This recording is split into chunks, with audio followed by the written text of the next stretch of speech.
तो इस सेशन में हम बात करेंगे समाज के शिल्पकारों के साथ। खास मेहमान हमारे साथ है डॉक्टर राधिका नागर, साहित्यकार एवं रचनाकार वो हैं। डॉक्टर राधिका, आप ही के साथ इस सेशन से शुरुआत करती हूँ।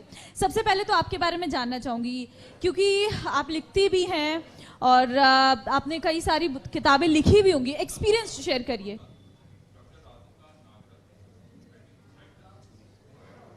आई एम डॉक्टर राधिका नागरथ। अच्छा, Nagrath, okay, sorry. Doctor Radhika, आपके बारे में जानना चाहूंगी और राइटिंग, क्योंकि आप लिखती हैं नोवेल, आप बता रही थी, उसके बारे में भी जानना चाहूंगी। Thank you ma'am for inviting me to this platform. ये इंडिया न्यूज़ का बहुत ही अच्छा एक पहल है जिसमें सभी समाज के जो एमिनेंट लोग हैं जो कंट्रीब्यूट कर रहे हैं समाज को चेंज करने में, in fact they are game changers, they have been invited.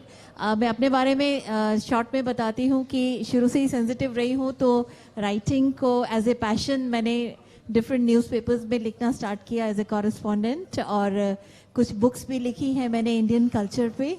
और अभी presently I am joint secretary with Chinmaya Education Society and also working as manager with Divya Pharmacy. ठीक है मैम, और भी आपके बारे में जानेंगे, आपसे और सवाल लेंगे, क्योंकि और मेहमान भी हैं। आरती सैनी है, स्पोर्ट्स और सोशल वर्कर हैं, सेल्फ डिफेंस स्पेशलिस्ट हैं।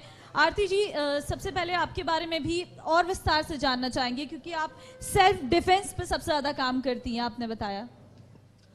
मैं आरती सैनी, और मैं बचपन से ही खेल में मेरी बहुत रुचि रही है। 4 साल से मैंने गेम शुरू किया है।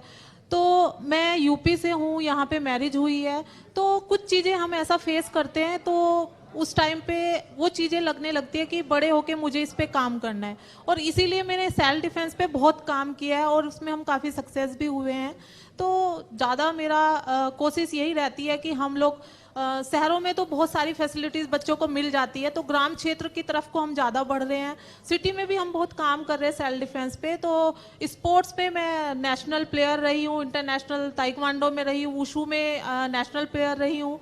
इंटरनेशनल मैंने काफ़ी इवेंट किए हैं जिसमें काफ़ी सक्सेस भी मिली है, और अभी मैं नेशनल जज हूँ, नेशनल कोच हूँ, और बस काफ़ी अच्छा कर रहे हैं। और उत्तराखंड को मैं आगे यहाँ पे हमें उत्तराखंड सरकार सपोर्ट भी कर रही है खेल को लेके, तो हमें भी काफ़ी सपोर्ट किया है, और इसी तरह मेरा जो जर्नी है वो आगे बढ़ती रही है।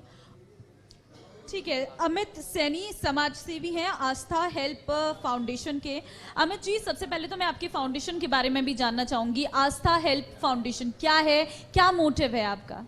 जी नमस्कार, इंडिया न्यूज़ का बहुत बहुत धन्यवाद। मैं अमित सैनी, पतंजलि योगपीठ के ठीक सामने SK सैनी आस्था फाउंडेशन, हमारा पूरा एक ऑफिस और पूरा कार्यभार वहीं से चलता है।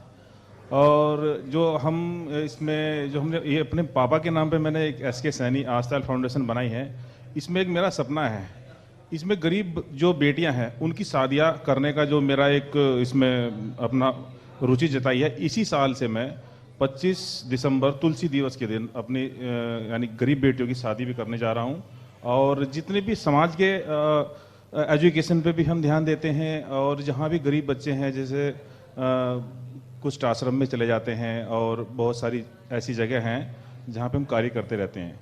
तो समाज के हित में और एक सनातन को लेकर के आगे हम बढ़े हैं, क्योंकि हमने अपनी एक संस्था के थ्रू 31 फीट का हनुमान जी का एक मंदिर बनाया हुआ है, और पतंजलि के सामने, तो वहीं से उनकी प्रेरणा से ही हमको सारा ये कार्यभार मिलता है, और उन्हीं से शिक्षा लेते हैं।